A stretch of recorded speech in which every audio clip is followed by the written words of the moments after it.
얼굴을 가리더라. 종이 그 행한 일을 다 이삭에게 아뢰매 이삭이 리브가를 인도하여 그의 어머니 사라의 장막으로 드리고 그를 맞이하여 아내로 삼고 사랑하였으니 이삭이 그의 어머니 장래 후에 위로를 얻었더라. 아멘.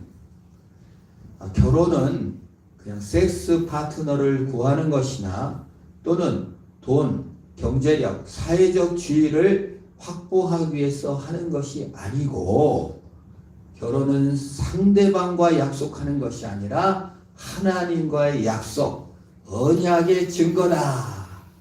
감정의 약속을 넣는 거다. 지난주에 말씀드렸습니다. 다 잊어버리셔서 쓸 거예요. 오늘은 그럼 결혼을 왜 하냐? 결혼의 목적이 무엇인가?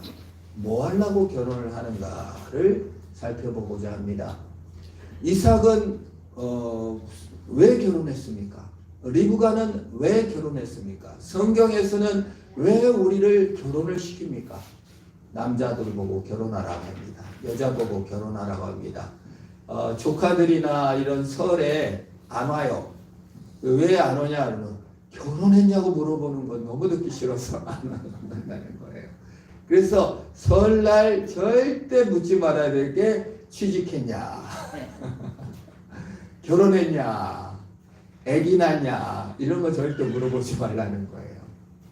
근데 정말 우리가 꼭 결혼을 해야 되는 겁니까? 그리고 그 언약이라면 결혼은 왜 하는가를 성경을 통해서 우리가 확인해 보고자 합니다. 리브가는 61절에 어떻게 결혼을 결단하고 어떻게 나갔습니까? 리브가가 일어나 여종들과 함께 낙타를 타고 그 사람을 따라가니 그 종이 리브가를 데리고 가니라. 지난주에 우리 결혼한 사람들은 먼저 행동해야 된다. 자, 먼저 의지적으로 결단하고 행동하면 감정도 따라오니까 여러분들 다 행동하십시오. 그랬습니다. 리브가가 결혼을 결단하고 일어났습니다. 여러분 일어나시기를 축원합니다. 결혼이라는 것은 일어나는 거예요. 새로운 삶이 시작되는 거예요.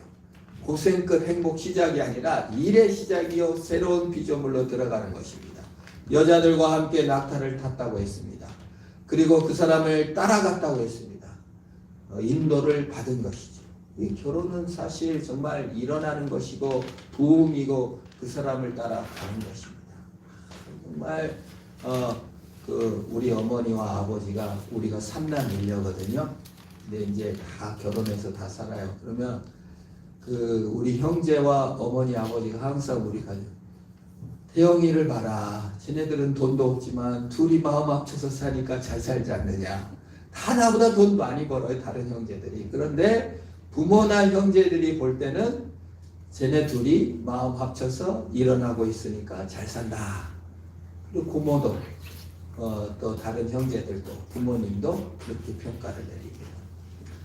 결혼이라는 것은 돈이 더 많아지는 거 이런 거 아니라 새로운 피조물로서 일어나고 행동하고 결단해 나아가는 것입니다.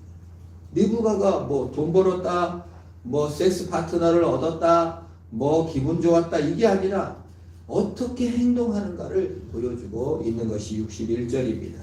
67절에 보면은 이삭은 또 어떻게 했습니까? 리브가를 인도하였다. 그 다음에 장막에 들였다.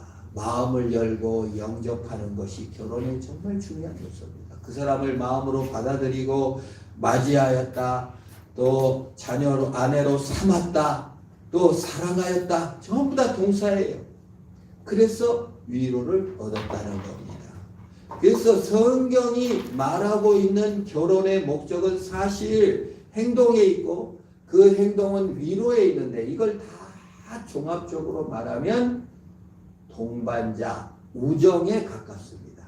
여러분 둘이 결혼한 사람들에게 아유 잘 살죠. 그럼 뭐라고 말합니까? 의리로 살죠. 뭐 그 맞는 말이에요. 진리예요.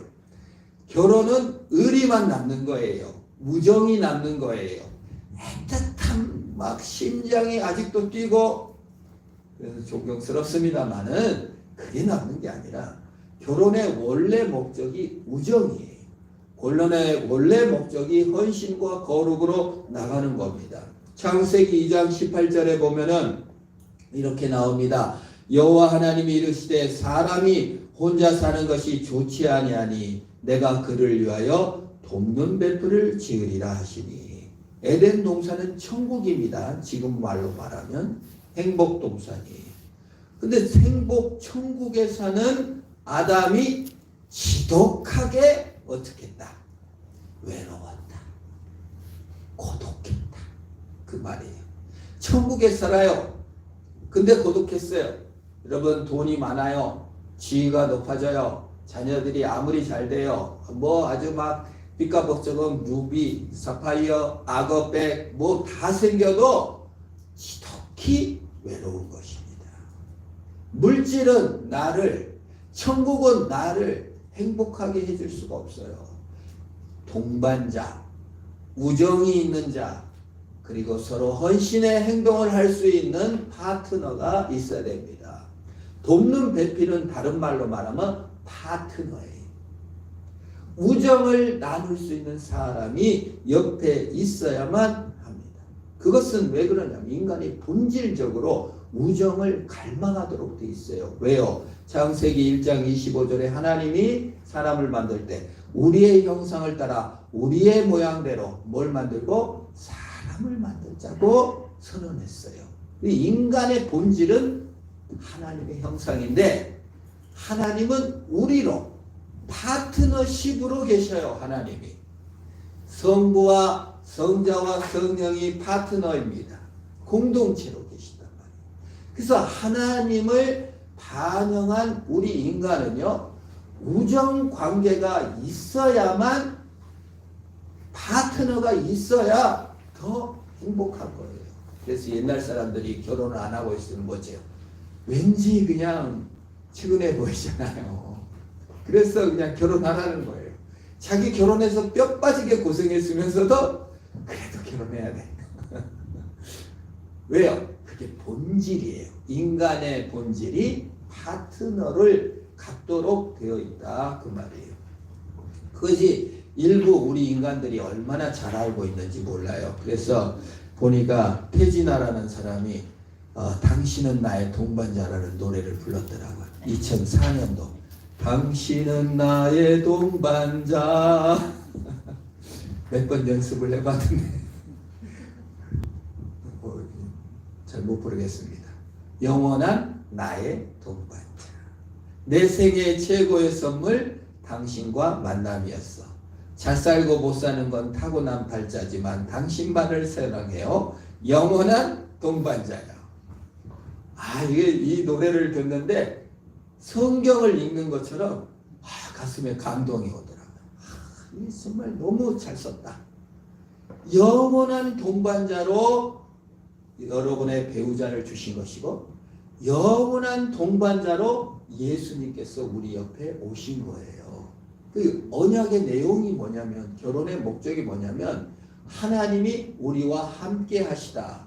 보라, 처녀가 잉태하여 아들을 낳으리니 그 이름을 임마누엘이라 하리라. 임마누엘, God with us.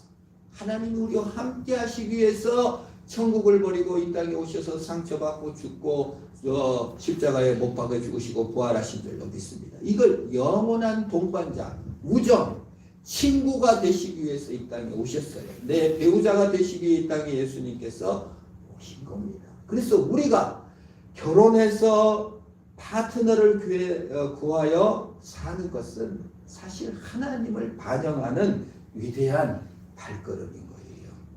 그리고 우정을 잘 유지해야 돼요. 그러니까 우정은 세 가지가 필요합니다. 오늘 말씀의 세 가지. 첫 번째가 뭡니까? 항상성. 끊어지면 안 된다. 그 말이에요. 잠언 17장 17절. 친구는 사랑이 어떻게 끊어지지 아니하고. 여러분, 만약에 남자들은 결혼할 때 뭐 물어본대요? 이뻐? 이걸 물어본대잖아요. 우리 코미디언 프로 보면은 유치원생, 중학생, 그 다음에 결혼 쭉 할아버지까지 남자들이 쭉 만나 이렇게 앉아 있어요. 그 여자를 만나고 왔대. 그러니까 전부 다 유치원생도 이뻐? 중학생도 이뻐. 할아버지까지 뭐예요? 이뻐. 이러면. 그래서 남자의 그 배우자 선정 기준은 항상 이쁘다. 근데 여자는 틀리대. 여자는 돈이 있냐 없냐, 사회적 지위, 돈을 먼저 본다. 일순 진리의 면이 있습니다. 그러나 여러분 항상성이 없어요. 이쁘는 건 김이 죽은 게 안 생길 사람 아무도 없습니다. 또 몸이 정말 머리가 변하지 않을 사람은 아무도 없어요. 항상성 계속되지 않는 거예요. 돈도 그렇습니다. 남편이 잘 벌어요. 그러다 싹 쫄딱 망할 수 있단 말이에요. 그 어쩔 겁니까? 우정은요 끊어지지 않아야 돼요. 우리가 파트너를 구할 때, 배우자를 구할 때 변함없어야 되는 거예요. 돈이 없어지면 버리거나 또는 얼굴이 못생겨지면 다른 파트너를 구하는 것은 그 우정이 아닙니다. 주님이 원하시는 계획이 아닙니다. 두 번째가 투명성이에요. 투명성. 진실이라고도 할 수 있죠. 잠언 27장 5절 6절 보면은 우정에 대해서, 파트너, 동반자에 대해서 뭐라고 말합니까? 면책은 숨은 사랑보다 나으니라. 친구의 아픈 책망은 충직으로 말미암은 것이니 원수의 잦은 입맞춤은 거짓에서 난 것이니라. 예, 투명해야 돼요. 진실해야 돼요. 친구들 아부꾼이 필요한 게 아니라 때로는 여러분 결혼하면요 배우자의 허물이 보인다 안 보인다 정확하게 보여요. 부딪히기가 싫거든요. 그래서 숨겨요. 그냥 참아요. 그 진실의 영역이 아니에요. 투명함이 아니에요. 동반자 관계가 안 되는 거예요. 그래서 항상성, 계속 사랑을 유지해야 되지만 두 번째는 좋은 동반자가 되기 위해서는 진실의 힘을 활용해야 됩니다. 거짓을 말할 수 있어야 됩니다. 잠언 27장 17절에도 철이 철을 날카롭게 하는 것 같이 사람이 그의 친구의 얼굴을 빛나게 하느니라. 투명해야 된다는 거예요. 칼들이 서로 부딪히는 거예요. 사실 결혼하면 칼과 칼이 만나는 거예요. 칼과 칼집이 만나는 게 아니라. 그래 진실의 힘으로 부딪히는 겁니다. 그걸 진실이라고 그래요. 결혼하면은 진실의 문 앞에 설 수밖에 없어요. 다른 부모도 속일 수 있고 다른 사회 직장 동료도 다 속일 수 있지만 누구는 못 속인다? 배우자는 못 속여요. 그래 보이는 겁니다. 근데 서로 싸우기 싫어요. 처음에는 싸웁니다. 그러나 이제 아유 너는 너 나는 나 이게 서로 안 부딪히는 것이죠. 그러나 성경은 진실의 힘으로 살라는 겁니다. 세 번째, 우정을 유지하려면요 어떤 분을 만나면 그래요. 난 친구가 하나도 없어. 난 너무 외로워. 친구를 구하려고 하면 친구가 안 생겨요. 우정이라는 건요 동반자가 되려면요 같은 목표를 보고 바라봐야만 친구가 생겨요. 최소한 파충류를 키운다. 파충류를 키우는 목적이라도 있어야 친구가 생기는 거예요. 제가 남자들을 보면 되게 웃겨요. 남자들 모여가지고 뭐 하는 줄 아세요? 게임해요. 여기 와서 우리 방방이 타러 온 애들 여기서 방방이 1시간 타고 게임 1시간에 어떤 애들은 방방이도 안 타고 게임하네. 그리고 잘 놀고 갔다고 합니다. 우리는 우정이 깊대. 한꺼번에 서로 이것만 보고 게임했어. 파충류를 키우든 뭘 하든 게임을 하든 간에 우정이라는 것은 공동의 목표를 향해 나갈 때 우정이 생기는 거예요. 여러분 부부간에 서로를 바라보면서 당신이 매력적이야, 당신이 몸매가 좋아, 당신이 얼굴이 이뻐 이렇게 상대방을 바라보고 우리가 지냈다. 그러면 그것은 사라질 항상성도 없고 투명성도 없고 사라질 날이 와요. 그러나 공동의 목표를 향해 나아갈 때는 우정이 유지되는 거예요. 우리 신자의 공동의 목표는 뭐예요? 하나님 나를 부르셨구나. 하나님 나를 거룩하게 만드시지. 하나님 나를 영광스럽게 빚어가실 거야. 하나님이 저 남편을 영광스럽게 빚어가실 거야. 아이고 네가 뭘 잘난 게 있다고 이러면 안 됩니다. 제가 우리 서울에 있을 때 권사님 반을 운영했어요. 한 50명 있는데 거기서 남편에 대해서 얘기합시다 그러면 한 여자 한 분이 나와가지고 저는 남편을 존경합니다 이렇게 얘기했더니 모든 여성들이 다 남편이 존경할 게 뭐 있노? 꼴하지 마라. 아무도 존경할 게 없다. 여러분 여성들 다 공감하시죠? 남편 존경할 게 없고 허물이 많고 실수가 많고 이렇게 보입니다. 아니에요 여러분.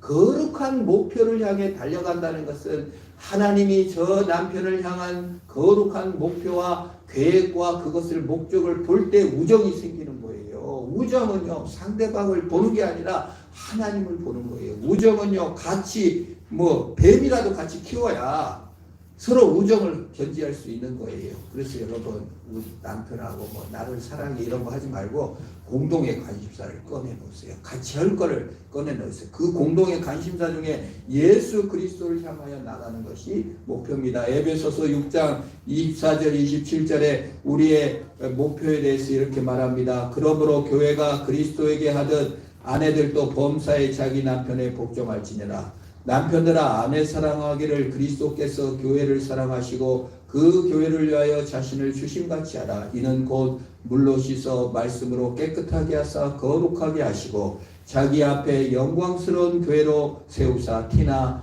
주름 잡힌 것이나 이런 것들이 없이 거룩하고 흠이 없게 하려 하심이라. 아멘. 하나님께서는요 나를 세우시려고 이 땅에 오셔서 죽으셨습니다.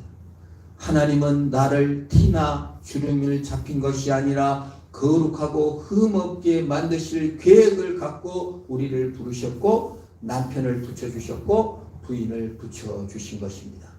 결혼의 목적이 에베소서 6장이 남편과 아내들에게 너희 남편 주름, 흠, 실수, 연약함 이런 거 하려고 한 게 아니라 거룩하고 흠없는 존재로 만들려고 했다. 이런 것이.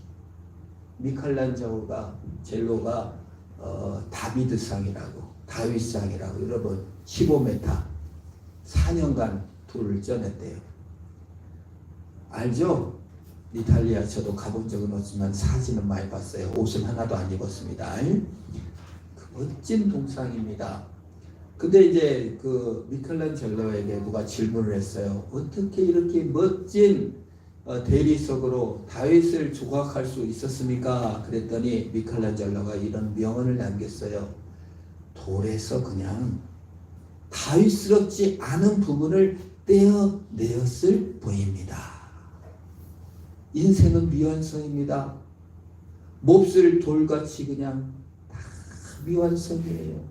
결점투성이에요. 그 중에 거룩한 목표로 서로 다듬어지는 거예요. 여러분 남편이 더 좋은 남편을 만났으면 더 성품 좋은 남편을 만났으면 이거 다 헛소리입니다.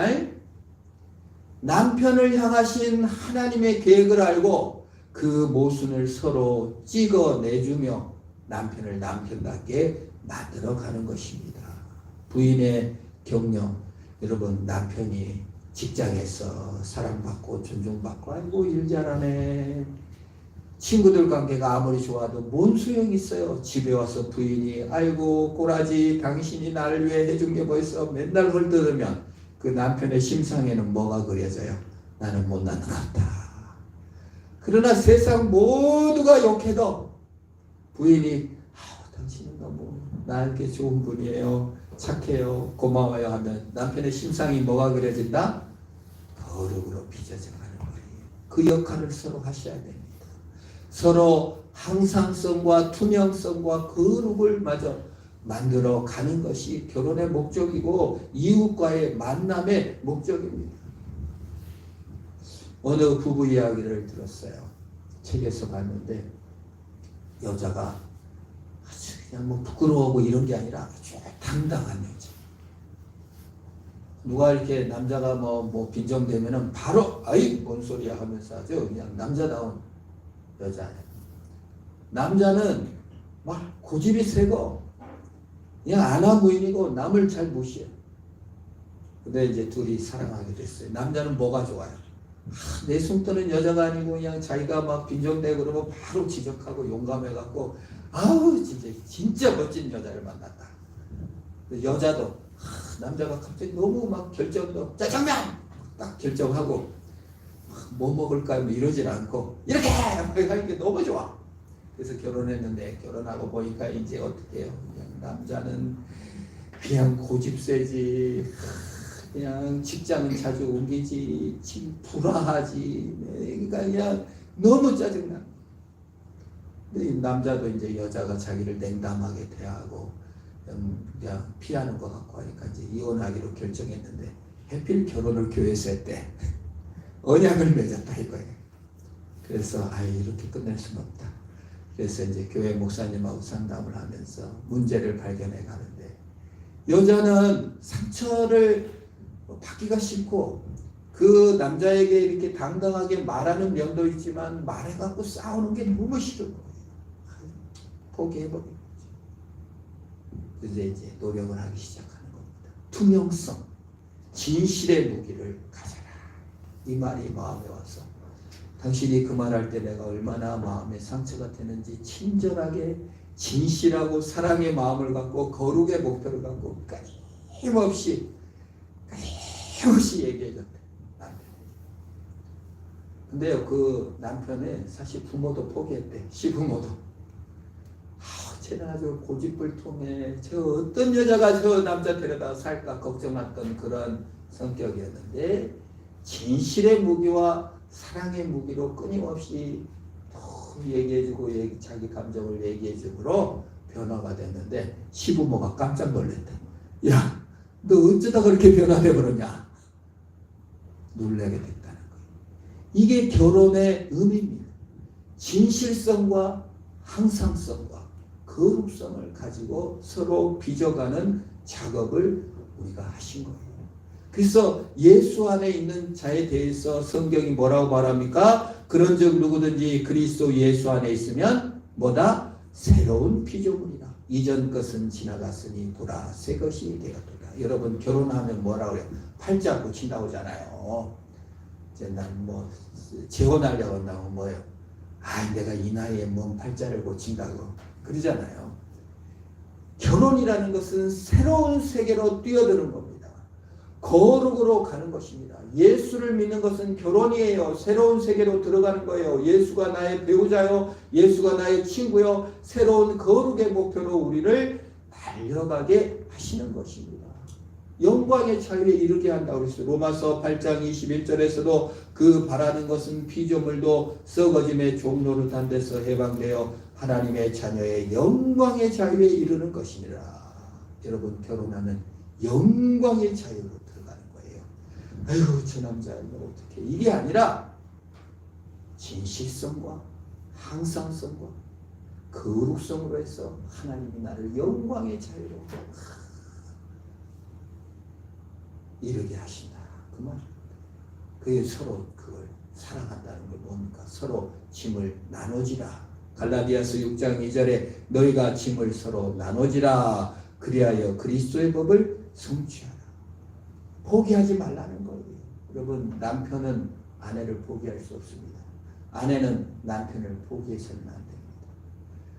그리고 우선순위를 둬야 돼요. 부부간에 많은 문제를 수도 없이 상담한 사람의 글을 봤더니 무슨 마약 문제, 성 트러블, 막 폭력, 바람핀 거 별거 다 있지만 그 중에 가장 많은 문제가 뭔지 아세요? 우선순위 문제라는 거예요. 우리 남편은요, 시아버지 말이라면 꺽박 죽어요. 나는 아예 그냥 안중도 없고 그냥 아버지 문제라면 두 발 들고 나는 관심도 없다니까요. 여자들은 주로 우선순위 문제. 남자들은 주로 우리의 부인은요 그냥 애들 문제라면 그냥 뭔 모임 그냥 돌아다니고 껴주고 다 그것만 신경 써요. 나는 뭐 허장 부탁하면 그냥 빠지못 해주는 데.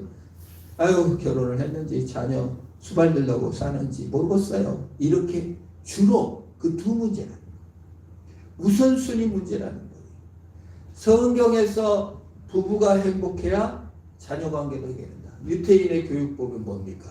자녀를 위해 올인해라. 그런 말 아예 없어요. 둘이 그냥 행복하게 사는 모습을 보여줘라. 행복하게 사는 모습을 보여줘라. 자녀에게 우선순위를 두지 말고 부인에게. 자녀에게 뭐 어떤 다른 것에 우선순위가 아니라 부인에게 최우선순위를 둘 때 행복해진다고 우리에게 말을 하고 있는 것입니다. 예수 믿는 신앙도 마찬가지입니다. 짝퉁 하나님을 버려야 합니다. 짝퉁 남편, 짝퉁 부인을 두고 그것이 부인이 뭐냐? 우리가 하면 결국 우리가 짐을 거룩으로 나가지 못하고 우선순위를 잃게 되는 것입니다. 우리 예수 그리스도께서는 나에게 우선순위를 두고 나를 위해 십자가에 죽으시고 길동무가 되어주시고 영원한 친구가 되어주셨습니다. 우리도 이제 파트너, 결혼하신 분은 결혼한 사람에게, 안 한 사람도 친구에게 뭐예요? 항상성, 사랑이라고 말할 수 있습니다. 투명성, 진실이죠. 너무 상처받지 마세요. 진실 한번 얘기하고 그게 아니라 매일 투쟁하는 겁니다. 결혼은 사실 매일 사랑해야 되고요. 매일 진실을 토해놔야 되고요. 같이